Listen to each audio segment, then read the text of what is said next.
भगवते वासुदेवाय। ओम नमो भगवते वासुदेवाय। ओम नमो भगवते वासुदेवाय। नारायणं नमस्कृत्यं नरं चैव नरोत्तमं देवीं सरस्वतीं व्यासं ततो जयमुदीरये। नष्टप्रायेषु भद्रेषु नित्यं भागवत सेवया भगवती उत्तमा श्लोके भवतद्भक्ति नष्टके त्वयि। ओम अज्ञानतिमिरान्धस्य ज्ञानञ्जनाशलाकया चक्षुरुन्मिलितं येन तस्मै श्रीगुरुवे नमः। श्रीचैतन्यमनोभीष्टं स्थापितं येन भूतले स्वयं रूपा कदा मह्यं ददाति सपदान्तिकं। वंशकल्पतरुभ्यश्च कृपा सिन्धुभ्यः च पतितनां पावनेभ्यो वैष्णवेभ्यो नमो नमः। जय श्री कृष्ण चैतन्य प्रभु नित्यानंद श्री अद्वैत गदाधर श्रीवासदि गौरभक्तवृंद। हरे कृष्णा कृष्ण कृष्ण हरे हरे, हरे राम राम राम हरे हरे।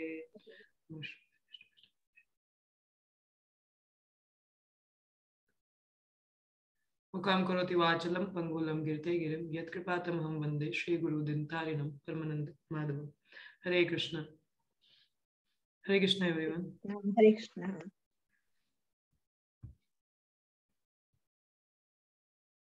हम लोग कंटिन्यू करते हैं। आज का श्लोक भी काफी अच्छा है।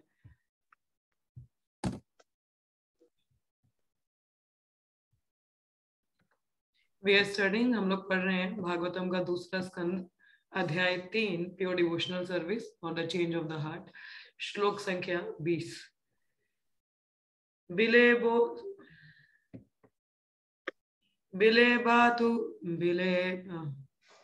बातु क्रम विक्रमण ये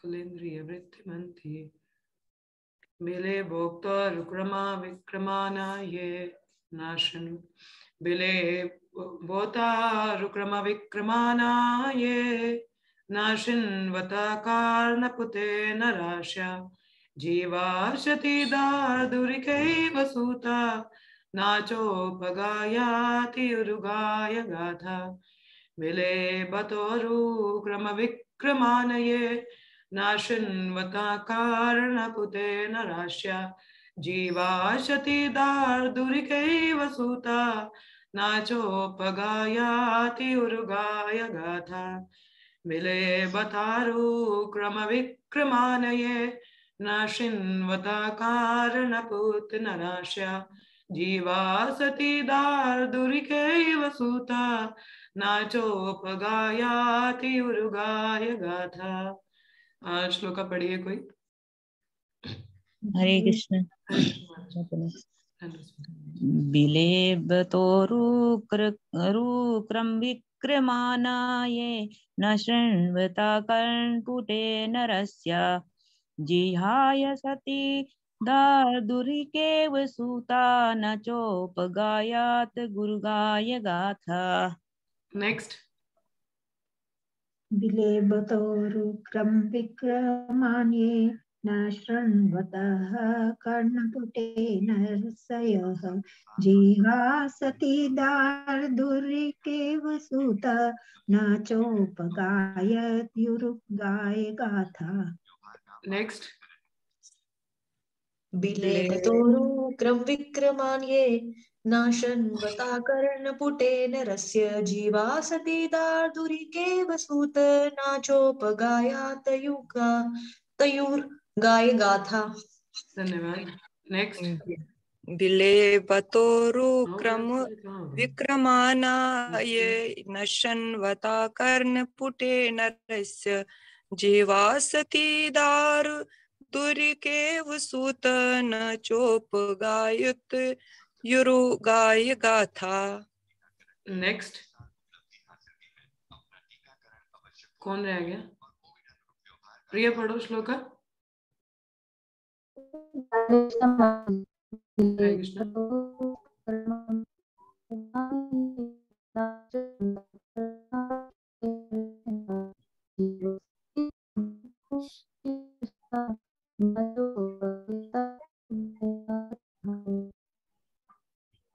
धन्यवाद। शब्दार्थ। बिले सांपों के बिल बता सदृशा उरुक्रम अद्भुत कार्य करने वाले भगवान विक्रमाणा शौर्य ये जो सब ना कभी नहीं श्रृण्वतः सुनते हैं कर्णपुटे कर्ण छिद्रों में नरस्य मनुष्य के जिह्वा जीभ अस्ति व्यर्थ दादुरिका मेंढकों के इव सदृश सुता हे सूत गोस्वामी ना कभी नहीं च भी उपगायति तेजी से उच्चारण करती है उरुगाया गाने योग्य गाथा गीत अनुवाद। जिसने भगवान के शौर्य तथा अद्भुत कार्यों की कथाएं नहीं सुनी हैं तथा जिसने भगवान के विषय में गीतों को गाया या उच्च स्वर से उच्चारण नहीं किया है उसके श्रवण रंध्र मानो सांप के बिल हैं और जीभ मानो मेंढक की जीभ है। तो क्या कह रहे हैं भगवान, जिसने भगवान की अद्भुत कथाएं नहीं सुनी है। अभी पहले क्या आर्गुमेंट मिला था हम लोगों को कि किसी ने बोला कि अच्छा ठीक है आपके बोलो बैठ के तो बस भगवान का श्रवण कीर्तन करो आनंद। अरे इसमें हमारा क्या आनंद है, अपने बारे में सुनेंगे तो ज्यादा आनंद है। इसमें क्या है, we should eat drink and be merry, हमें तो खाना पीना चाहिए ऐसे मस्त रहना चाहिए। आपके बोलो बैठ के सुनो, इसमें क्या फन है, कोई आनंद नहीं है। तो आगे शौनक ऋषि उत्तर देते हैं। तो क्या जो शौनक आदि ऋषि हैं वही लोग उत्तर देते हैं, क्या कहते हैं कि जो मनुष्य सोचते हैं कि ऐसे हम लोग एंजॉय करेंगे तो वो बताते हैं ना कि वृक्ष की ज्यादा लंबी आयु होती है। वो जो लोहार होता है उसके बाद जो पंप होता है उसमें ज्यादा ब्रीदिंग पावर होता है, ठीक है। और मैथुन की बात की जाए, खाने की बात की जाए, जो जानवरों का स्टैंडर्ड हमसे ज्यादा हाई लेवल पे है, बट स्टिल तो मतलब अगर हम भी वैसा ही चाहते तो हम में और जानवरों में कोई भेद नहीं आता। कल हम लोगों ने 4 जानवरों की बात की थी, थोड़ा कंपैरिजन देखा था। किस किस को याद है कौन से 4 जानवर देखे थे हमने? कुकर, सुकर और 2 कौन थे? याद है किसी को? 4 जानवर पढ़े थे ना कल? गधा और कबूतर। नहीं कबूतर नहीं माता जी, ऊंट। अच्छा ऊंट, उसमें हाँ एक पढ़ा था कुकर, सुकर और गधा और ऊंट। बोले कि माता जी भागवतम चल रहा है, जानवरों की जू क्लास चल रही है जूलॉजी नहीं पढ़ रहे हम ऐसे। बट खैर, तो जैसे ये कंपैरिजन आया था, तो जैसे जो कुत्ते होते हैं जनरली कि छोटे से मीट के टुकड़े के लिए या हड्डी के लिए वो क्या है अपने मालिक के पीछे या लोगों के पीछे भागेंगे और वहां से भी उनको धुतकार दिया जाता है। तो उसी प्रकार से मनुष्य को कंपैरिजन किया था कि मनुष्य भी कि थोड़ा सा वो पैसों के लिए या वही थोड़ा सा ये भौतिक जगत में सरवाइव करने के लिए एक भौतिकवादी के पीछे भागते और वही भौतिकवादी उसको लाते भी मारते, है ना। तो वैसा जीवन बताया। और दूसरा था हमारा सुअर वाला कि सुअर क्या होता है, कुछ डिस्क्रिमिनेट नहीं करता, क्या खाना है क्या सोना है कुछ भी खाएगा। तो वैसे ही मनुष्य भी ध्यान नहीं देते हैं कि हमें प्रसाद खाना चाहिए कि कुछ भी बाहर का हम खा लें, तो वो सुअर की भांति होते हैं जो इस तरह डिस्क्रिमिनेट नहीं करते हैं। तीसरा पढ़ा था गधे का उदाहरण, ठीक है। गधे के उदाहरण में ये देखा था कि गधा कितना सामान ढोता है अपने मालिक के लिए, कितना कार्य करता है, मगर इसमें उसको क्या मिलता है? He didn't get any benefit। उल्टा क्या होता है, एक थोड़ा सा घास मिल जाएगा और गधी के पास जाएगा तो वहां से भी लात पड़ती है। तो वही हिसाब भौतिक जगत में भी है, इंसान किसी और के लिए सेवा तो कार्य तो कर रहा है मगर उसको क्या उतना लाभ मिलता है? नहीं, जितनी वो मेहनत करता है उतना उसको फल नहीं मिलता है। तो गधे के समान इंसान को वहां पे कंपेयर किया गया था। चौथा उदाहरण हमने देखा था ऊंट का। ऊंट जैसे कैक्टस होता है, कैक्टस कंटीली झाड़ी वाला जो वृक्ष होता है, ये रेगिस्तान में मरुस्थल में कंटीली झाड़ी वाले ही पेड़ वृक्ष होते हैं, तो ऊंट उधर ही होता है। तो ऊंट जब वो खाता है तो उसकी जीभ कटती है उन कांटों से और ब्लड निकलता है, खून निकलता है, उसको एक अलग ही स्वाद आता है उसका, और वो उसको भी मजे से खा रहा है, चबा रहा है, पी रहा है। ही डिडंट रियलाइज कि मैं अपना ही खून मेरा क्या हो रहा है, मैं पी रहा हूँ या मेरे को लग रही है, नहीं। तो उसी प्रकार से जो मनुष्य है वो मैथुन में अपना जीवन व्यतीत करता है। तो सीमन इज लाइक अपना जो ब्लड होता है वो कम होता है। अगर कोई बिना मतलब के अपना सीमन डिस्चार्ज करता है, जिसको वीर्य कहते हैं, तो अगर वो इसी तरीके से व्यर्थता में बिताया जाए इंद्र तृप्ति के लिए, क्योंकि एक जो सीमन होता है वो ब्लड की 40 बूंदों से बनता है। वो 40 बूंद होगी ब्लड का, तो 40 drops of blood makes 1 semen.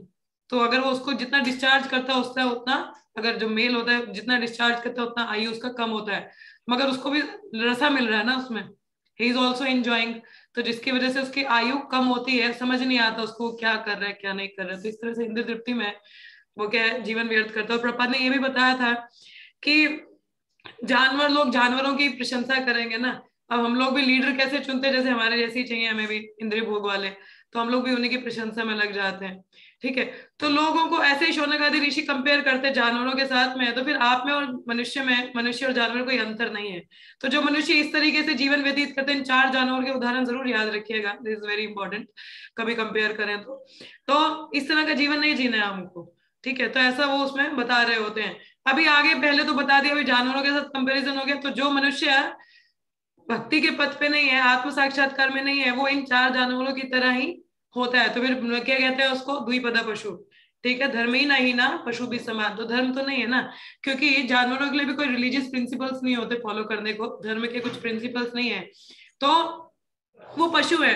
तो उसी प्रकार से मनुष्य धर्म के शास्त्र होने के बावजूद भी उसको पालन न करे, सिर्फ इन्हीं में आहार निद्रा भय मैथुन इन्हीं सब में लगा रहे, तो उसमें और फिर जानवर में कोई भेद नहीं है। तो ये सिंपली कॉल्ड है द्विपदा पशु। तो ये बताया। अब बता रहे कि उनके नाक कान कैसे होते हैं। अब देख लो, अभी कंपेयर हो गए ना पहले जानवरों से, अब नाक और कान का भी अभी देख लो कैसे होते हैं ऐसे मनुष्यों के। So will see now. तीसरे श्लोक में हमने पढ़ा कि जो लोग आप कहते हैं कि ईट ड्रिंक एंड बी मैरी, ऐसा आइडिया रखते हैं कि क्या करना है जी, खाओ पियो मजे मारो, है 4 दिन की चांदनी, तो उनके लिए यहाँ पे भागवतम में क्या वर्णन है, जिसने भगवान के शौर्य तथा अद्भुत कार्यों की कथाएं नहीं सुनी है, जिसने भगवान का गुणगान नहीं सुना है, तथा जिसने भगवान के विषय में गीतों को गाया, या मतलब कीर्तन श्रवण और कीर्तन नहीं किया है, उच्च स्वर से उच्चारण नहीं किया है, उसके श्रवण रंध मानो सांप के बिल है। तो ये जो उसके कान के जो छेद है ना अंदर, जहां से हमें ध्वनि सुनाई देती है, ये सांप के बिल की तरह है। ठीक है, तुम्हारे कान कैसे हैं, सांप के बिल की तरह, जो भगवान के श्रवण कीर्तन नहीं किया। तो जीवा कैसी है, मेंढक की तरह। हाँ, जीव मानो मेंढक की जीव हो। मेंढक क्या करता है, टर टर जब जीव निकालता है बाहर, उसका जब भी जीव निकालता है वो सांप को न्योता देता है मृत्यु को। ऐसा उपदेशामृतम में प्रभुपाद इसका उदाहरण देते हैं कि जिनकी जीभा भगवान के गुणगान के लिए नहीं लगती है, वो मानो मेंढक की तरह क्या टर टर करते रहते हैं, और अंततः गत्वा किसको न्योता देते हैं, निमंत्रण देते हैं, सर्प को, सांप को, जो मृत्यु रूपी सर्प आता है और उसको लेके चला जाता है। तो उसी प्रकार से जो मनुष्य अपनी जीभा का उपयोग भगवान के गुणगान में नहीं करते हैं, वो भी काल रूपी मृत्यु को न्योता देते हैं, आ बैल मुझे मार, आजा मृत्यु मेरे को लेके जा। तो they are just decreasing the human form of life, जो ड्यूरेशन है उसको कम करते हैं, सिंपली इन्वाइटिंग डेथ। वो तो बोले माता जी वहां तो मृत्यु तो वैसे भी होनी है, हम का इन्वाइट कर रहे हैं, इन्वाइट नहीं कर रहे हैं। जैसा आपको बोला कि जो भक्त होते हैं उनके लिए मृत्यु नहीं होती ना, ये तो भौतिकवादियों के लिए, तो आप तो सीधा ही आके न्योता दे रहे हो, भाई आ जाओ। So one should utilize their tongue, क्या है, किसके लिए इस्तेमाल करना चाहिए, भगवान की कथा के लिए। और श्रवण जो कान है वो प्रजल्प सुनने के लिए नहीं है। ठीक है, तो आगे बढ़ने से पहले मैं एक उदाहरण दे दूं आपको। ठीक है, कि जैसे फॉर एग्जाम्पल इसी में ही है कि जैसे उदाहरण आता है इनका क्या नाम है, जैसे ये बोलने की और सुनने की बात आ रही है, श्रवण और कीर्तन की बात आ रही है। तो देखिए, अगर जीभा का उपयोग भगवान के कीर्तन के लिए ना हो, ठीक है, प्रजल्प में या ग्राम्य कथा में हम लोग लगा दे, प्रजल्प होता है नॉनसेंस टॉक। ठीक है, ग्राम्य कथा भी वही जो गांव की स्त्रियां होती हैं बैठ जाती है चुगलियां करती हैं, उसको ग्राम्य कथा कह सकते हैं हम लोग। ठीक है, तो ग्राम्य कथा प्रजल्प में लगते हैं। ठीक है, ये उपदेशामृता में प्रभुपाद ने इसका बहुत महत्वपूर्ण तरीके, मतलब काफी सुंदर तरीके से इसका वर्णन वहां पे है उपदेशामृता के पहले ही श्लोक में, वाचो वेगम मनस क्रोध वेगम। ठीक है, तो यहाँ पे जैसे जीभा से अगर हम लोग अगर देखिए, कभी भक्त भी मिलते हैं ना, तो कभी क्या होता है, सीधा पूछते हैं अच्छा और बताइए क्या हाल है आपके, दिस इज फाइन। ठीक है, इतना पूछ सकता है इंसान। अब आगे तो आगे वो अपनी और कहते हैं नॉनसेंस टॉक स्टार्ट होती है, तो आर्ग्यूमेंट्स लीड करते हैं, फिर ब्लास्फेमिंग होती है, क्रिटिसिज्म आ जाती है। ठीक है, तो इस तरीके से होता है। कैसे बात अगर शुरुआत नॉनसेंस मतलब बेकार की बातों में अगर आप समय व्यर्थ करते हो, जैसे उदाहरण दी जाए कि जैसे सपोज 2 भक्त हैं, आपस में मिले, पूछा भाई क्या हाल चाल है, बढ़िया। उसके बाद क्या पूछा, अच्छा नहीं मेरे को थोड़ा सा बीमारी, थोड़ा हेल्थ में लग रहा है। अरे प्रभु आप आयुर्वेदा क्यों नहीं लेते, आयुर्वेदिक मेडिसिन लो ना, लो अब शुरू हो गया बेकार की बात है, ठीक है। सजेस्ट करता है, मगर अभी यहाँ पे भी देखिएगा कैसे होता है। आप आयुर्वेदिक लीजिए ना, दूसरा कोई और तीसरा अरे नहीं नहीं एलोपैथी लेना चाहिए। अब बहस शुरू होगी ना, पहले बेकार की बात शुरू हुई, अब बहस शुरू होगी, नहीं आयुर्वेदा नहीं एलोपैथी, ठीक है। फिर दूसरे बोले अरे प्रभु जी कहीं आयुर्वेदी वो पत्ता शत्ता देते हैं, वो खा सकते हो क्या आप, क्या पत्तियां वगैरह? अरे नहीं खा सकते ना, तो एलोपैथी ले लो। अरे इवन आयुर्वेदिक जो आयुर्वेदिक डॉक्टर होते हैं, नाम तो आयुर्वेदी होता है मगर एलोपैथी की ही प्रैक्टिस करते हैं, वो धोखा देते हैं। अब बहस शुरू हो गया, अब बहस शुरू हो गया, तो दिस लीड्स टू आर्ग्यूमेंट। अब क्या हो गया, अब ब्लास्फेमिंग शुरू होगी, ब्लास्फेमिंग विल क्रिटिसाइज। अब आयुर्वेदा वाला एलोपैथी वाले को क्रिटिसाइज कर रहा है, एलोपैथी वाला आयुर्वेदिक को क्रिटिसाइज करेगा, उसकी निंदा करेगा। तो बेकार की बातें जब शुरू होती हैं, पहले थोड़े आर्ग्यूमेंट होते हैं और उसके बाद क्रिटिसिज्म शुरू हो जाता है, ब्लास्फेमी शुरू हो जाती है। ये शुरुआत किसी ऐसी बेकार की बात है। कोई भी बेकार की बात आप शुरू करोगे ना, तो पहले आर्ग्यूमेंट हो गई होंगे, नहीं ये सही है, नहीं ये सही है, दूसरा वाला फिर उसका ब्लास्फेमी करना शुरू कर देता है। तो ऐसा बोला जाता है। खैर इसमें किसी से कोई गिला शिकवा नहीं है, आयुर्वेदिक एलोपैथी, ये तो उदाहरण के लिए बता रहे थे कि अगर हम बेकार की बातें शुरू करते हैं, that leads to argument and then blasphemy, और इतने में क्या हो जाता है, समय व्यर्थ हो जाता है और हरि का चिंतन नहीं होता है, isn't it? तो इसलिए हम लोगों को ऐसे समय व्यर्थ नहीं गवाना चाहिए। जब भी साधु संग मिले तो हमें हरि कथा हरि कीर्तन करना चाहिए। ये नहीं कि अच्छा और बताओ, अच्छा और बताओ, और बताते बताते में फिर आर्ग्यूमेंट, बहस, बड़ा कुछ टाइम की व्यर्थता, समय की व्यर्थता हो जाती है। जैसे भागवतम में 11वें स्कंद में भगवान कृष्ण उद्धव को बताते हैं, दिस इज वेरी इंपॉर्टेंट। खैर अभी इसका भी तात्पर्य पढ़ना है हम लोगों ने, विल स्टडी, तो मैं थोड़ा सा पॉइंट कवर कर दूं। तो यहाँ क्या बोलते हैं, यहाँ पे भगवान कृष्ण उद्धव को कहते हैं, परा स्वभाव कर्मणि या प्रशंसति निंदति सा असुभ्रश्यते स्वर्थात् अस्ति अभिनिवेशता। क्या कह रहे हैं भगवान अर्जुन, उसको कहते हैं उद्धव को, कहते हैं कि whoever indulges in praising or criticizing the qualities and behaviors of other will quickly become deviated from his own best interest by his entanglement in illusory dualities। कहने का तात्पर्य कि जो भी अपने आप को किसी की निंदा या प्रशंसा में लगा देता है, तो ऐसा जो बिहेवियर होता है सामने वाले का, वो क्या है, डिविएट हो जाता है अपना, जो उसका खुद का जो बेनिफिट है, जो उसका आत्म साक्षात्कार पथ है, उससे वो पथ प्रदर्शित हो जाता है और इल्यूजरी ड्युअलिटीज में पड़ जाता है। ठीक है, अब निंदा और क्रिटिसिज्म जहां शुरू हो गया, अब जहां किसी का अगर हम क्रिटिसिज्म को कहते हैं निंदा, है ना, निंदा कहते हैं, और प्रशंसा होती है प्रेजिंग, यस। तो अगर हम निंदा और प्रशंसा में लग जाते हैं, किसी की निंदा करेंगे तो प्रशंसा भी, प्रशंसा तो निंदा वो भी चलेगा, एक प्रशंसा करेगा तो दूसरा निंदा पे आ जाएगा। तो यदि कोई इस तरीके से लगता है तो अपना जो मेन गोल है वो उससे डिविएट हो जाता है और माया के जाल में फंस जाता है। तो इसलिए भक्तों को इसमें काफी ध्यान देना चाहिए। यहाँ पे श्लोक में प्रभात के शिष्यों द्वारा ये तात्पर्य है, तो इसमें बताया जाता है द वर्ड असति अभिनिवेशता का अर्थ इस श्लोक में है, जैसे कहते हैं कि absorption in the temporary or unreal indicated one should not adopt a concept of material duality and praise or criticize other materialistic person। कि अपने आप को अब्जॉर्ब नहीं कर लेना चाहिए टेम्परेरी अनरियल लाइफस्टाइल में, ठीक है। इसमें अब्जॉर्ब करना मतलब भौतिक जगत की जो ड्युअलिटीज है, प्रशंसा करना, निंदा करना, भौतिकवादियों की तरह लग जाते हैं और इस तरीके से समय की व्यर्थता होती है। यदि भी प्रशंसा करनी है तो भगवान के शुद्ध भक्तों या भगवान का गुणगान करना चाहिए, निंदा करनी है तो भौतिकवादियों की मेंटेलिटी को निंदा करना चाहिए, ठीक है। One should not criticise a low class materialist thinking that a high class materialist is nice, कि यानी कि एक भौतिकवादी अच्छा है, एक भौतिकवादी नीचा है, नहीं, ऐसा कंपैरिजन नहीं होना चाहिए, ठीक है। In other word one should distinguish between material and spiritual and should not become absorbed in good and bad on the material platform. तो कहने का तात्पर्य ये है कि हमें प्रशंसा या निंदा में नहीं लग जाना चाहिए एक दूसरे की, खासकर भौतिकवादियों की। नहीं ये नेता अच्छा है, नहीं ये वाला नेता अच्छा है। बेहतर है उस समय को हम भगवान के गुणगान में या उनके श्रवण में लगाना चाहिए, rather than wasting our time in फालतू का, जैसे यही दो भक्तों के बात की आयुर्वेदी allopathy. So that is it steals the time, समय को वो लेके चला जाता है, ठीक है।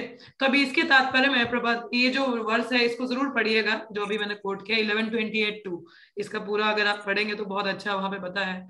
समय मिला तो इसको पढ़ेंगे हम लोग अभी आगे, ठीक है। तो यहाँ पे तात्पर्य में प्रभात क्या बता रहे हैं, कहते हैं भगवान की भक्तिमय सेवा शरीर के सभी अंगों या उपांगों द्वारा संपन्न होती है, ठीक है। यह आत्मा की दिव्य गतिशील शक्ति है, अतः भक्त भगवान की सेवा में 100% लग जाता है।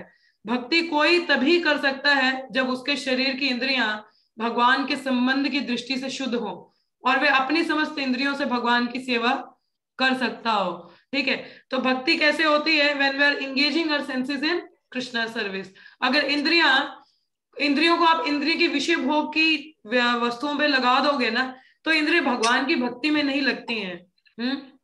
अब इंद्रियों की विषय वस्तुएं कैसी हैं? अगर वो भौतिक हैं, जैसे आंखें कुछ देखना चाहती हैं, आप भौतिक चीजें देखोगे, एक्टर एक्ट्रेसेस देख रहे हो, कानों से प्रजल्प ग्राम्य कथा सुन रहे हो, मुख से यही बातें कर रहे हो नॉनसेंस वाली, तो ये क्या है? भगवान के लिए ये भक्ति नहीं है। This is not called devotional service, ये भक्ति है ही नहीं। ठीक है, भक्ति का क्या तात्पर्य है? कि सब इंद्रियां भगवान की सेवा में लगे और इसी तरीके से इन इंद्रियों का शुद्धिकरण होता है। ठीक है, अब यहाँ पे लिखा ना कि शुद्ध इंद्रियां।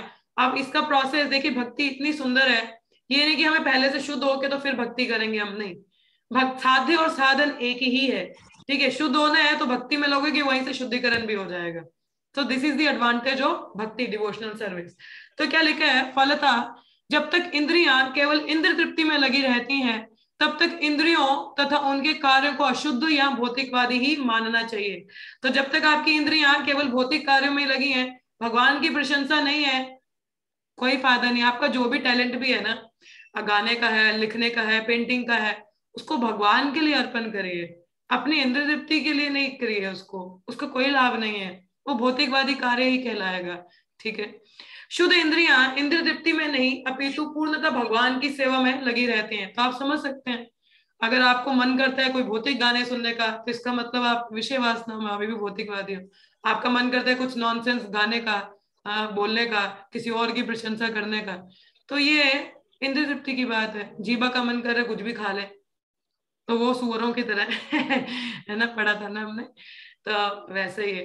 तो वैसा नहीं बनना है हमको, अपनी इंद्रियों को भगवान के लिए, उनके लिए इस्तेमाल करना है। जैसे इसका उदाहरण अम्बरीश महाराज का आता है, किस तरीके से सारी इंद्रियां उनकी भगवान की सेवा में लगी थी, उसी प्रकार से।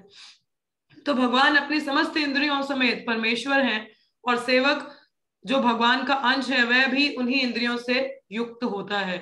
तो ऋषिकेशो सेवनम, आपको एक उदाहरण देते हैं। ठीक है, जैसे अगर आप में से किसी के पास गाड़ी हो, ठीक है, अगर नहीं भी है कोई बात नहीं, बैठे तो होंगे ना कार में, हम कार में बैठे, अगर किसी ने ड्राइवर रखा हो, ठीक है, अब ड्राइवर तो आपका नौकर है, मालिक तो नहीं है, नहीं है ना। अब आप इतनी, अगर अभी तो सर्दियां हो गई हैं, ठीक है, सपोज बहुत गर्मी का समय चल रहा है, मई जून का, 44 डिग्री 45 डिग्री 50 डिग्री टेम्परेचर है। ठीक है, आप कहीं जाएंगे, अब अपनी गाड़ी लेके जाएंगे, सुविधा है आपके पास, है कि नहीं? अब गाड़ी में एसी भी है, सुविधा है, ठीक है, आप तो मजे से एसी में जाओगे। अब जो ड्राइवर है वो तो नौकर है ना, मगर चूंकि वो आपको सेवा कर रहा है, तो वो भी उसी गाड़ी में जाएगा और वो भी एसी की हवा खाएगा। अब ये तो नहीं उसके लिए एसी बंद होगा, आपके लिए एसी चलेगा, ऐसा तो नहीं है ना पॉसिबल। तो बेशक वो आपकी सेवा कर रहा है, मगर उस गर्मी में आनंद उसको भी है, एसी लगा है गाड़ी में, छाया में जा रहा है, आप ही के साथ जा रहा है बेशक, मगर सुख का अनुभव तो वो भी कर रहा है ना, क्योंकि वो सेवा, मालिक की सेवा कर रहा है। उसी प्रकार से भगवान कृष्ण की, बेशक हम उनकी इंद्रियों की लिए सेवा करें, जैसे भोग बनाना या कीर्तन करना, तो उसमें हमारी इंद्रियां भी तुष्ट हो जाती हैं। आई बात समझ में? तो भगवान की ऋषिकेश सेवनम, मास्टर ऑफ सेंसेस की जब सेवा होती है, तो हमारी भी अपनी आप इंद्रियां तुष्ट हो जाती हैं। तो हमें झिझकना नहीं चाहिए कि भगवान की सेवा करेंगे, अरे फिर हमारी इंद्र तृप्ति का क्या? अरे भाई, आपकी तृप्ति तभी होगी जब भगवान की तृप्ति होगी। जैसे हमारा जो पेट है, भोजन पेट को ही दिया जाता है ना, मुख के द्वारा। अगर पेट हाथ बोल दे है, अगर बाकी अंग जो है वो स्ट्राइक पे चले जाए, नहीं जी हम तो पेट को नहीं खिलाएंगे, ये खुद ही खाता रहता है, हमें तो कुछ मिलता नहीं है, हाँ, मूर्खता नहीं है। क्योंकि पेट में जाएगा तो बाकी बॉडी अंग जो है, हमारे बॉडी पार्ट्स हैं, वो भी नरिश होते हैं, है कि नहीं? जैसे पेड़ की जड़ में पानी डालने से सभी वृक्ष जो है वो वृक्ष जो है वो नरिश हो जाता है, उसी प्रकार से पेट में जाएगा खाना तो सारे हमारे जो अंग है वो नरिश हो जाते हैं। तो उसी प्रकार से भगवान की जब इंद्रियां तृप्त होती हैं, तो हमारी अपने आप हो जाती हैं। तो ये लाभ है भगवान की सेवा करने का। हम नौकर है ना, भगवान तो मालिक है, तो उनकी सेवा करेंगे, हम भी, हमारा भी अच्छा हो जाएगा। अब देखिए, अब नौकर कभी मालिक के साथ में बाहर जाता है, तो मालिक बाहर रेस्टोरेंट में खाएगा, तो नौकर इतनी रात हो जाएगी, वो थोड़ा मुफ्त का बैठेगा, उसको भी खाने को मिलेगा। हाँ, वो मालिक की जिम्मेदारी है ना कि भाई नौकर भी तो साथ में है, इसको भी खिलाना, वो भी मजे लेगा, होटल का कुछ तो खाएगा, बेशक उतना मेनू नहीं खाएगा मगर कुछ तो खाएगा ना, तो लाभ उसको भी है।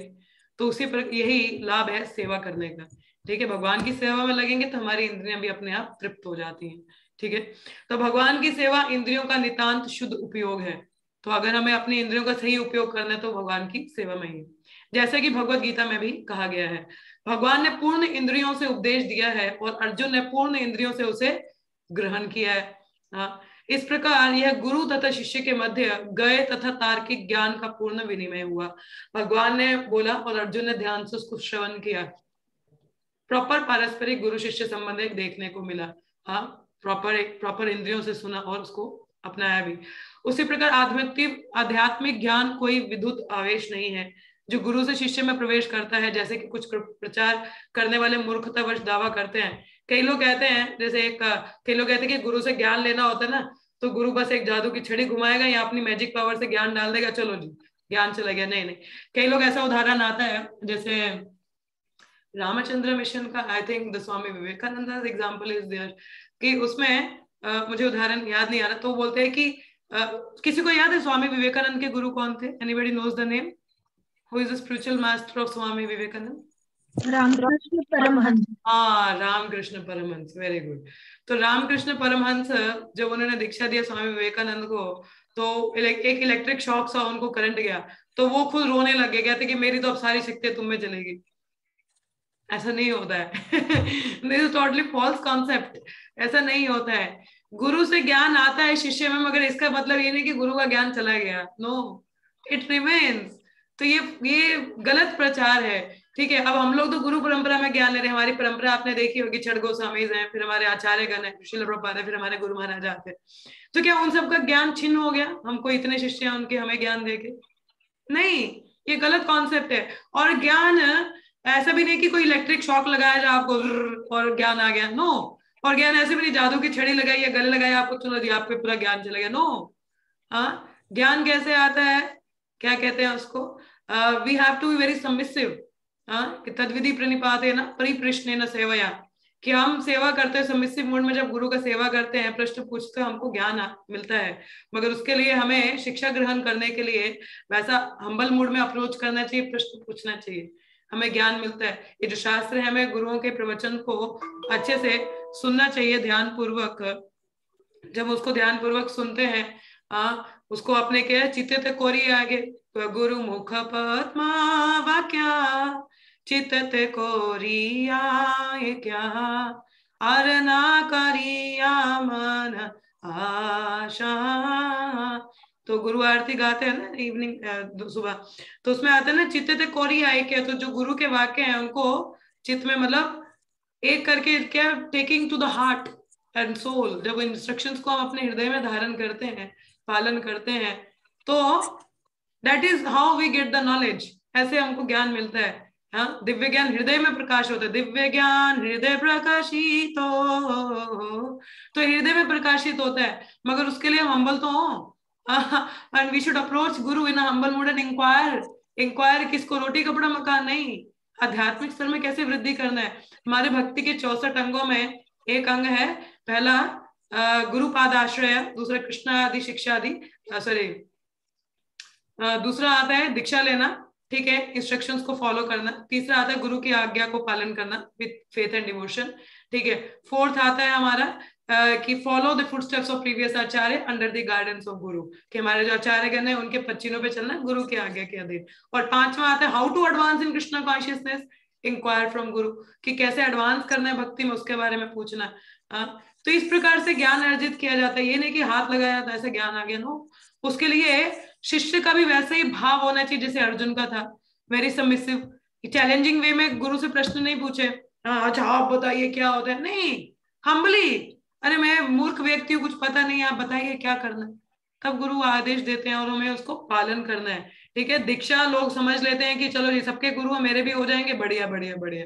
अरे नहीं बाबा, दीक्षा मीन्स शिक्षा, तो शिक्षा को हमको पालन ग्रहण करना होता है, ठीक है।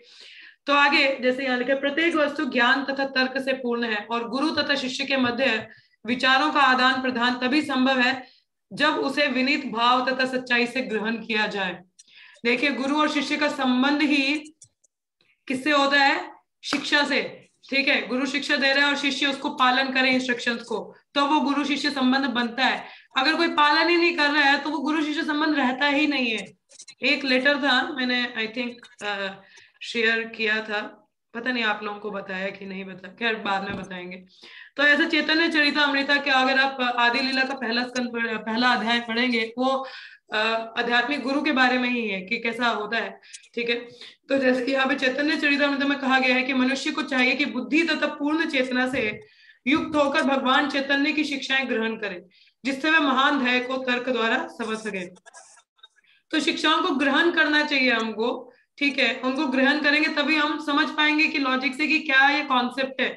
इसीलिए शास्त्र पढ़ने चाहिए ना, टीचिंग्स को फॉलो करना है हम लोगों को, ताकि हम कन्विंस हो सकें। ठीक है, तो क्या लिखा आगे? जीवन की विभिन्न इंद्रियां अशुद्ध अवस्था में सांसारिक कार्यों में लगी रहती है। यदि उसके कान भगवत गीता या श्रीमद् भागवत का श्रवण करते हुए भगवान की सेवा में संलग्न नहीं रहते, तो यह निश्चित है कि उसके कानों के छेद कूड़े करकट से भर जाएंगे। हाँ, गार्बेज इन गार्बेज आउट कहते हैं, कानों से जो सुनते हैं वही मुख से बाहर निकालते हैं हम। हाँ, तो गार्बेज इन गार्बेज आउट, गंद अंदर भरोगे तो गंदी बाहर निकालोगे। तो क्या होना चाहिए? की को कृष्णा इन कृष्णा आउट। हाँ, श्रवण करो कृष्ण की और मुख से बात भी करो कृष्ण कथा की, एज सिंपल एज दैट। हाँ, तो अरे भगवत गीता तथा श्रीमद् भागवत के संदेशों का प्रसार उच्च स्वर से विश्व भर में होना चाहिए। तो देखिए, ये उच्च स्वर में इसका प्रचार, आप किसी से बात करते हो, मिलते हो ना, उनको ये कथाएं सुनाओ, हमने भागवत में ये पढ़ा कि जानवरों जैसे होते हैं जो ऐसे जीवन जीते हैं, हमें ये कथा सुननी चाहिए कि मनुष्य जीवन का लक्ष्य, ये प्रचार, ये बात होनी चाहिए। हाँ, अभी जैसे I think I was talking about Narottam Das Thakur कुछ दिनों पहले। तो नरोत्तम दास ठाकुर बचपन से ही शुद्ध भक्त रहे हैं, तो वो जो भी साधुगण होते थे ना, उनसे आचार्य हमारे गोस्वामी इसके बारे में कथा सुनते थे, कभी रंगनाथ दास गोस्वामी का, कभी चैतन्य महाप्रभु का, कभी रूप गोस्वामी का। तो इस तरीके से उनकी कथाएं सुनते थे। तो उनके पिताजी के साथ वो जब प्रसाद पाने बैठते थे ना, तो वो इतना ऑब्जर्व हो जाते थे उनकी कथाओं में। जैसे रघुनाथ गोस्वामी बहुत कम खाते थे, या कभी कहते मतलब सूखे हुए चावल या बटर मिल्क जिसको कहते हैं लस्सी, तो वैसा पीते थे। तो उनके पिताजी ने बड़ा अच्छा प्रसाद लगाया था, कहते पिताजी हम ऐसा क्यों खा रहे हैं, रघुनाथ गोस्वामी तो बहुत कम खाते थे। सो ऑब्जर्व्ड। हाँ, इसको कहते हैं ऑब्जॉर्प्शन, कि वो तो ऐसा करते थे, हमें थोड़ी ना ऐसा करना चाहिए, हमें भी वैसा जीवन जीना है। तो दिस इज कॉल्ड फॉलोइंग। मतलब खैर ऑब्वियसली वी कांट इमिटेट, हम अनुकरण तो नहीं कर सकते अपने आचार्य गौरंगा, मगर अनुसरण कर सकते हैं, उनके पच्चीनों पे चल सकते हैं, मतलब भक्ति की ओर संलग्न होके। तो ये ऐसा होना चाहिए। हाँ, इसको कहते हैं श्रवणम, कि वो भी मुख से भी वैसी बातें निकल रही हैं। हाँ, कि नहीं तो ये तो ऐसे है। किसी ने पूछा भाई और कैसे हो, तो बोलेंगे भाई दुखल्ले मशाश्वतम, दुखों के घर में कोई कैसा होगा दुखों के घर में कोई भी सुखी नहीं रह सकता। तो लाइक दैट वे द शास्त्र इज इन मिडल। तो शास्त्रिक बातें होती हैं, तो ऐसा भक्तों की चर्चा ऐसी होती है। ठीक है तो कभी कभी बोलते कितने कष्ट आ रहे हैं, तो फिर वो कोट कर देता तेनुकंपा समीक्ष मानो। तो कहते कि कोई बात नहीं, मगर देखो कष्ट भी आते हैं तो हमें क्या उनको सहन टॉलरेट करना चाहिए, देन वी बिकम द भगवान की कृपा के पात्र बनते हैं। तो ऐसे कई श्लोक हैं, हम अपनी रियल लाइफ से रिलेट करके बता सकते हैं या हम बात कर सकते हैं। तो ऐसा हमारा भी ऐसा अब्जॉर्प्शन होना चाहिए इन टीचिंग्स में, यही प्रैक्टिकल लाइफ में मुख से निकलती हैं, है ना। तो उस प्रकार से, तो ऐसे में नहीं कि अब जैसे आप कभी सूर्य को देखें तो हमेशा ऐसे याद आना चाहिए, अरे सूर्य और चंद्र तो भगवान के नेत्र हैं। खिलता हुआ गुलाब देखें तो it says when Krishna smiles flowers blooms, जब कृष्णा हंसते हैं तो फूल खिलते हैं। One can immediately remember Krishna.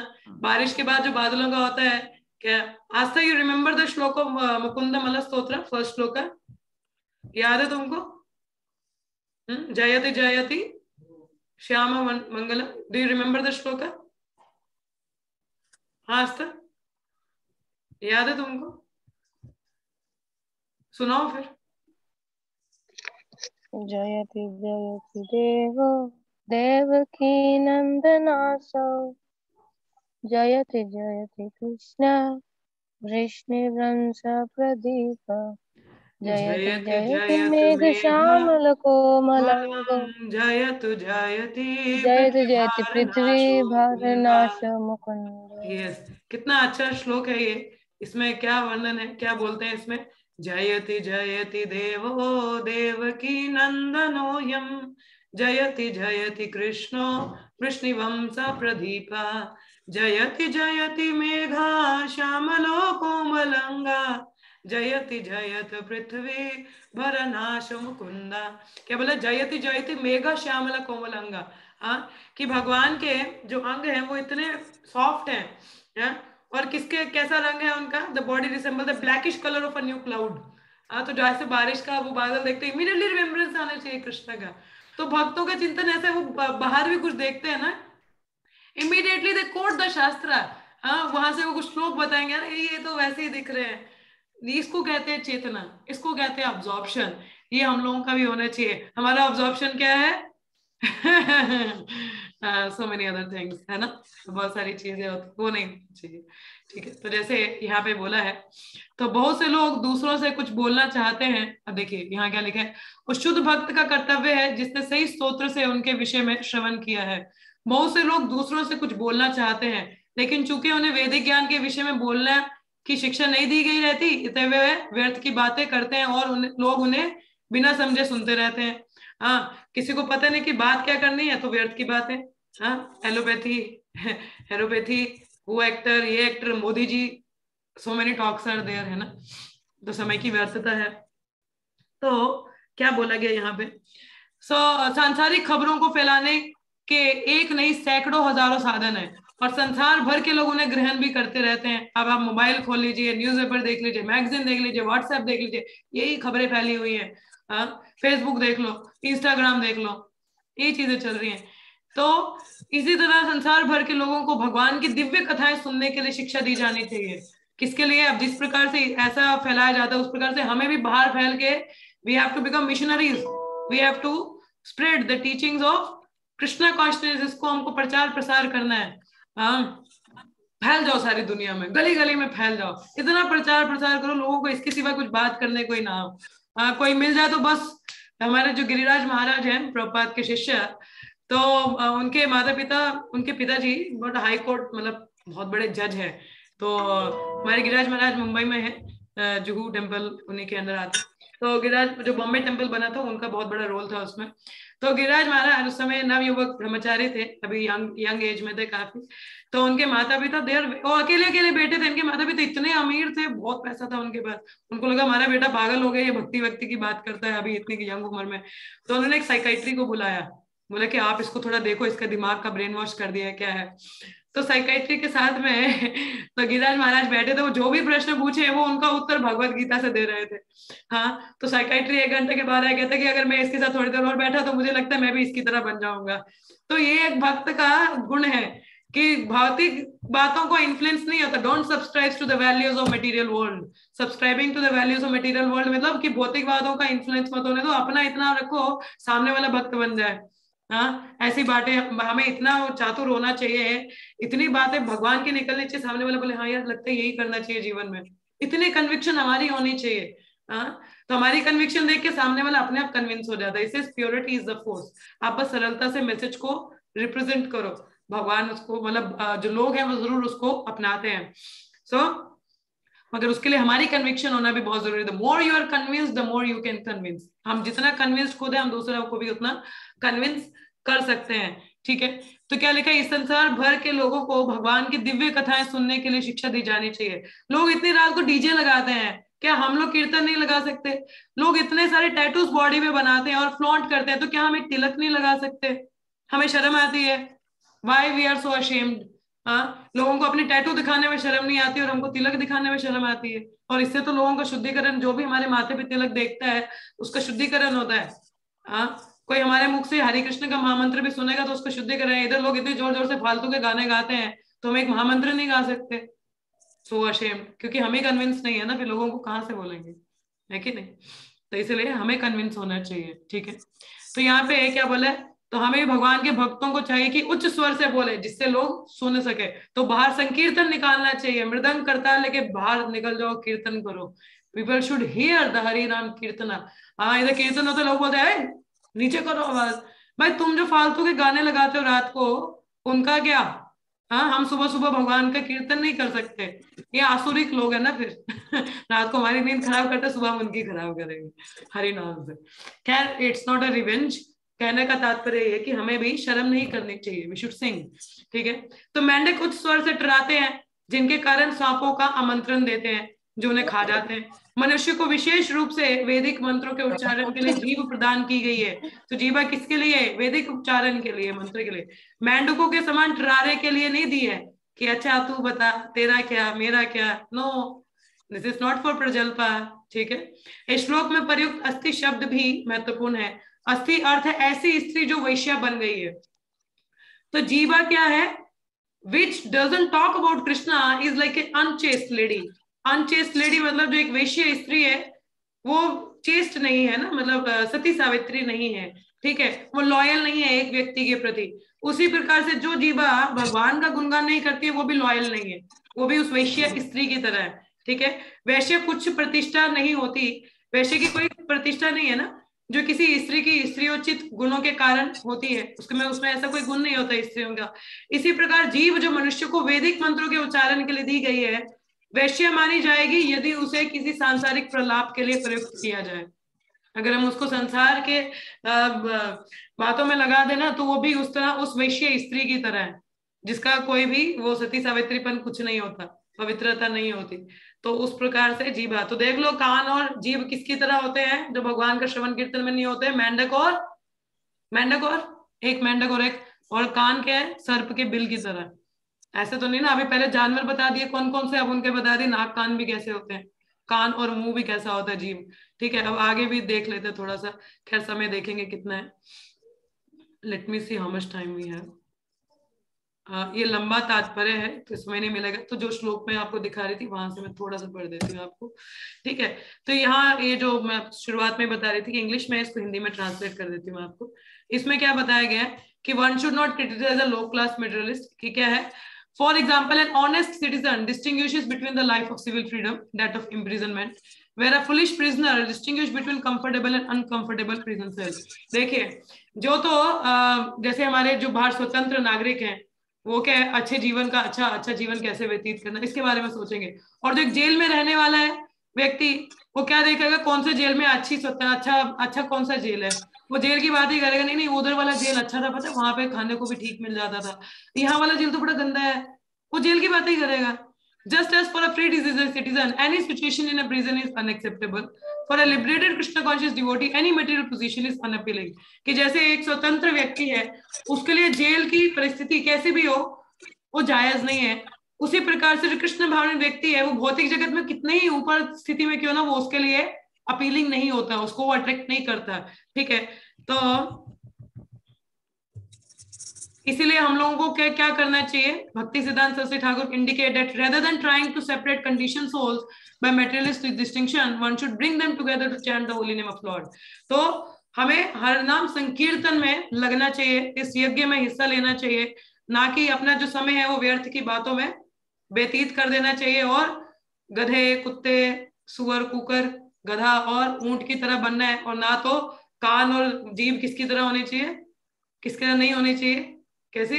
मेंढक और जीव, कान सर्प के बिल की तरह। तो ऐसे नहीं रखने चाहिए हम लोगों को। तो अगर ये नहीं बनना चाहते हो ना, तो श्रवणम कीर्तनम स्मरणम। तो श्रवण कीर्तनम किसका? विष्णु का। ठीक है, तो वो हमको करना है, और जीवा से बोलना भी किसका है? भगवान की बात है। ठीक है, तो ऐसा हमारा उपदेशामृत में भी श्लोक आता है, वाचो वेगम मनस क्रोध वेगम जीव वेगम उदारपस्त वेगम एतान्य वेदा विषहेत जीरा सर्वम अपीचम पृथ्वीम च शिष्या।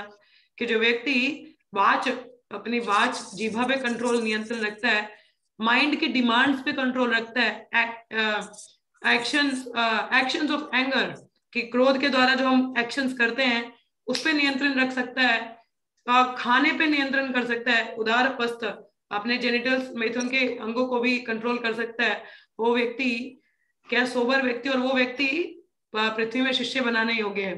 ठीक है, मतलब शुद्ध अवस्था में वो पहुंच सकता है। तो हमें भी शुद्ध अवस्था तक पहुंचना है, तो इन वेगों पे नियंत्रण होना चाहिए, स्पेशली वाच और सुनने वाला। ठीक है, अपना जो जीवा है नियंत्रण, खाना कुछ भी नहीं है, बोलना क्या है? कृष्ण कथा। सुनना क्या है? कृष्ण कथा। सो दैट इज द वे। ये भी नहीं कि दो भक्त लोग आगे अच्छा और बताओ, नहीं, that will leads to argument and then criticism, और इस तरह से ब्लास्फेमी चलेगा तो वो समय की व्यर्थता हो जाती है।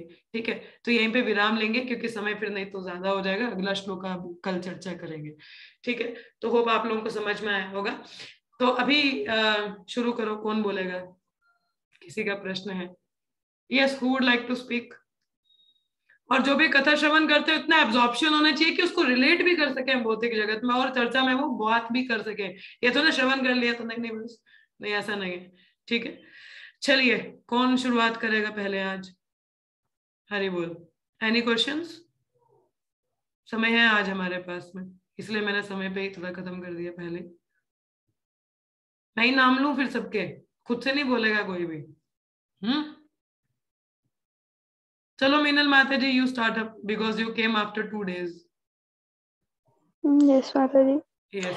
तो मतलब मुझे वही रियलाइजेशन हो रही थी, जैसे आपने बताया कि लोग मतलब अभी तो शादियों का ही सीजन चल रहा, तो इससे रात रात भर डीजे चलता है, बट हम लोग कीर्तन नहीं कर सकते। तो वही मतलब खुद में रियलाइजेशन आ रही थी कि भाई क्यों नहीं मतलब स्ट्राइक किया वो चीज कि हाँ ये तो मतलब हमारे तरफ से कोई एफर्ट ही नहीं हुआ, लगा सकते हैं ये चीज। तो फिर आई विल ट्राई, अब से मैं मतलब अब मैं अपने साइड से ट्राई करने का करूंगी। और दूसरा चीज मुझे जो सबसे अच्छा लगा वो था, वो आपने जो एग्जांपल दिया गिरिराज प्रभु का, कि मतलब वो उनके लोग उनसे इन्फ्लुएंस होते थे। लाइक हमारा तो इतना अभी इतना कच्चा है कि हम तो लोगों से इन्फ्लुएंस हो जाते हैं। क्योंकि तो हम लोग लाइक मुझे कन्विंस्ड नहीं है ना अपने प्रोसेस को लेके। हाँ, तो फिर मुझे वही चीज उस पे काम करना है अभी। Very good, all the best. चलिए नेक्स्ट, हु विल स्पीक? कौन बोलेगा आगे? चलो पूजा माता जी, आप भी बोलते नहीं हो कुछ, शुरू करो। आप भी 2 दिन के बाद आए हो। हरे कृष्णा।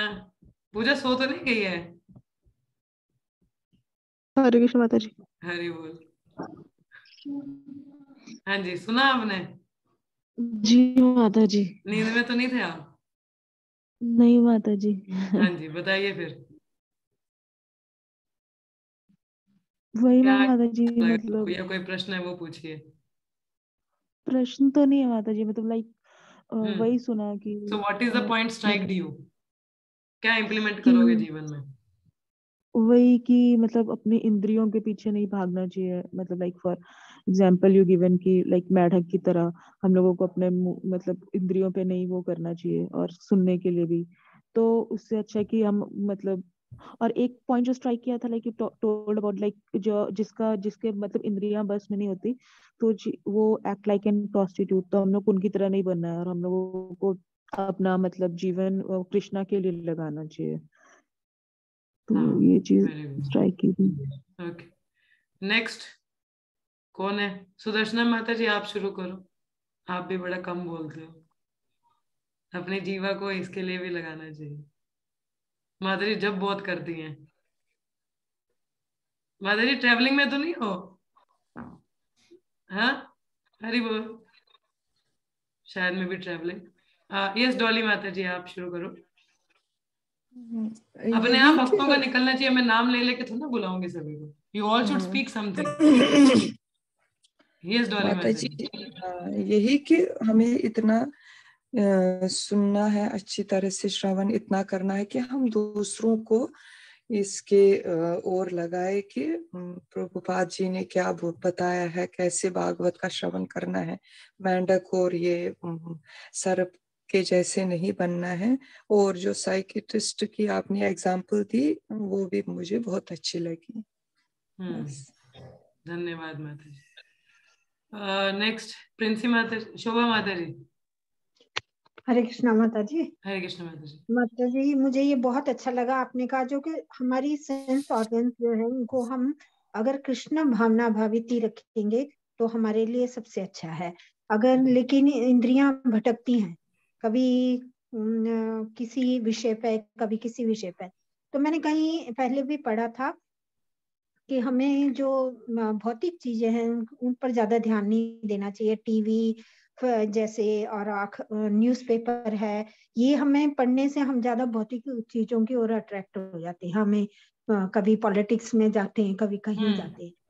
तो मैंने भी इन चीजों को बंद कर दिया देखना, और मैंने देखा कि इसका बहुत असर पड़ता है। अगर हम सुनते रहें, जितना ज्यादा हम कीर्तन सुनेंगे, जितना हम लेक्चर सुनेंगे, जितना हम गीता या शास्त्रों का अध्ययन करेंगे, उतना हमारा दिमाग जब वेकेंट ही नहीं होगा तो भौतिक चीजों की ओर जाएगा ही नहीं।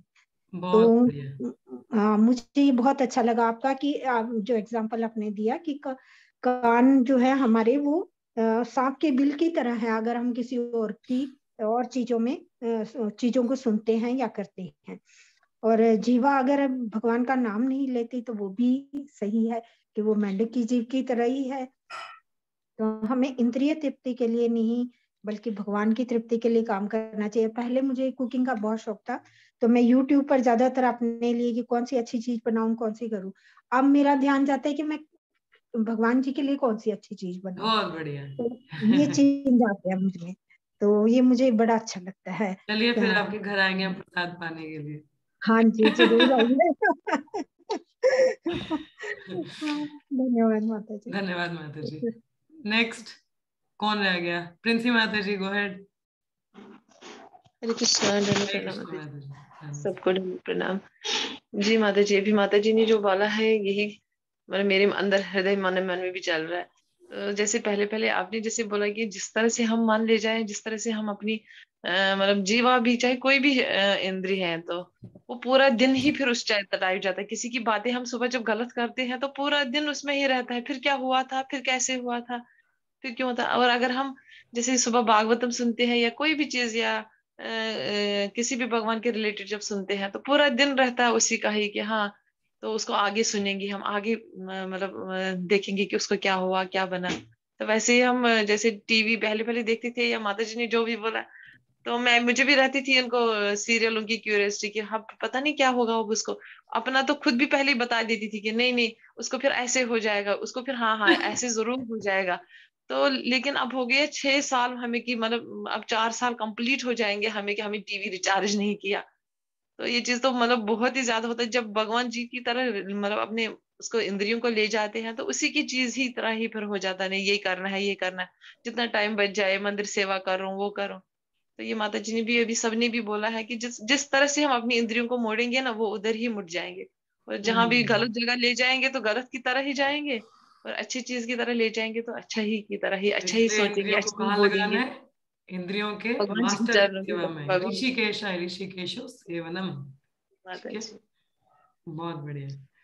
जी माता आगे इधर मीनल ने कुछ लिखा है, कह रही है कि जब डीजे बजते हैं उनके घर में तो घर वाइब्रेट करते हैं, मगर जब कीर्तन गाते हैं तो हृदय प्रज्वलित होता है। तो वो क्योंकि आत्मा डांस करती होगी। Yes, it happens. हाँ जी। नेक्स्ट कौन? प्रिया माता जी, गो अहेड। 2 ही लोग रह गए हैं अभी। प्रिया माता जी, सुना आपने कुछ? आप डिस्कनेक्ट हो गए थे बीच में शायद। आई थिंक ये भी ट्रेवल कर रही होगी, लेकिन एक्चुअली इनका सुबह ट्रेवलिंग का टाइम रहता है। सुदर्शना माता जी बोलिए। हरे कृष्णा, बस मैं थोड़ा सा बोली इतना टाइम। हाँ बोलिए माता जी। मॉर्निंग का मुझे भी वो बड़ा मतलब ऐसे रियलाइज होता है, जैसे सुबह वो पढ़ती है ना मैं ब्रह्म संहिता वाली प्रेयर, हाँ तो पूरा दिन वही चलता रहता है, अपने आप ही आता है, चिंता मणि प्रकर्ष, बस वही श्लोक आते रहते हैं। तो मतलब ये भी एक बहुत अच्छा कि सुबह सुबह हम जो भी ऐसे करते हैं तो पूरा दिन वही चलता रहता है माइंड में। तो मुझे ये रियलाइजेशन है। हरे बहुत कृष्णा। बढ़िया, धन्यवाद माता जी। देखिए आप सुबह से भगवान का चिंतन है, ब्रह्म संहिता पढ़ना चाहिए मॉर्निंग में। तो सब लोग, बाकी भक्त लोग भी प्रयास कर सकते हैं। तो it's a very beautiful prayers. ठीक है। तो जो भी सुबह का चिंतन रहता है वो शाम तक भी रहता है। यस प्रिया माता जी, गो अहेड। जल्दी करो, अभी खत्म करनी है meeting. Priya, are you there? इनका नेटवर्क का प्रॉब्लम। यस, हरे कृष्णा माता जी। हरी बोल माता जी। हरे कृष्णा। हरे कृष्णा। माता जी मतलब आवाज आ रही है? हाँ जी आ रही है। हरे कृष्णा। हरे कृष्णा। मतलब कोई रियलाइजेशन, हाँ कोई रियलाइजेशन तो नहीं है, बट मतलब यही बोलना चाहती हूँ कि थोड़ा ऐसे ही चल रहा है कुछ दिनों से, पता नहीं समझ नहीं आ रहा है, ऐसे लो लग रहा है थोड़ा। तो बस मैं ऐसे सबसे मर्जी मांगना चाहती हूँ प्रेयर्स की, अगर पॉसिबल हो तो प्लीज मुझे प्रे करना कि फिर से ठीक हो जाए, फिर से मतलब जैसे पहले चल रहा था वैसे चले। बस यही चाहती हूँ। ऑब्वियसली मैंने कुछ किया तो नहीं कि आप लोग मेरे लिए प्रार्थना करोगे, बट फिर भी ऐसे just begging for the mercy. First of all, introspect, Mataji, where you went wrong, and then see what is the reason. समझ नहीं आ रहा है, कोई बात नहीं, इसको बाद में बात करते हैं. प्लीज ऑब्वियसली डिवोटीज प्रे, हमारा भी भक्ति अच्छा चलता है तो एक दूसरे के लिए जरूर प्रे कीजिए, जैसे माता जी कह रहे हैं. तो भक्ति में अप एंड लो चलता रहता है, मगर thing is we should not give up the service. ठीक है, अभी जैसे आज सुबह मैं आपको बताऊं, I will not record it, पर आई एम सेइंग कि भगवान रेसिप्रोकेट करते हैं, मगर हमारा प्रेफुल मूड होना चाहिए. जब हमारा ऐसा प्रार्थना वाला रहता है, कुछ भी अंदर रहता है, तो हमें प्रार्थना करनी चाहिए, उनको हृदय खोलना चाहिए. फिर देखो भगवान कैसे रेसिप्रोकेट करते हैं. इट हैपेंस, है ना. लेकिन कभी कभी प्रेयर्स भी नहीं निकलती है ना. क्या हुआ? कभी कभी प्रेयर्स भी नहीं निकलती है.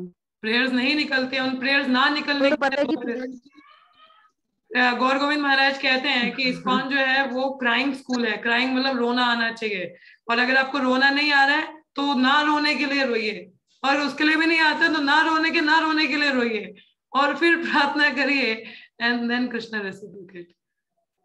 Got it Mata ji? Still we should not, नहीं आती है प्रार्थना मगर फिर भी निकालनी चाहिए. सुना? हाँ प्रिया माता ji, hope that will help you. चलो will talk about it later. चलिए फिर यहाँ पे हम लोग कहने का अर्थ है कि अपने हृदय की बात भगवान को खोलना चाहिए और बोलना चाहिए. आपको रेसिप्रोकेशन दिखेगा. He is a person, impersonal नहीं है ना. ठीक है, चलिए फिर यहाँ पे विराम लेते हैं. 3 बार हरे कृष्ण महामंत्र का उच्चारण करेंगे हम लोग. हरे कृष्णा कृष्ण कृष्ण हरे हरे, हरे राम राम राम हरे हरे, हरे कृष्णा कृष्ण कृष्ण हरे हरे, हरे राम राम राम हरे हरे, हरे कृष्णा कृष्ण कृष्ण हरे हरे, हरे राम राम राम हरे हरे. ग्रंथराज श्रीमद् भागवतम की जय, श्रील प्रभुपाद की जय, ऑल द डिवोटीज की जय, हरिनाम संकीर्तन यज्ञ की जय, प्रभुपाद ट्रांसेंडेंटल बुक डिस्ट्रीब्यूशन की जय. तो बहुत बहुत धन्यवाद. शाम को मिलेंगे भगवद गीता के सत्र में. हरे कृष्णा. हरे कृष्णा.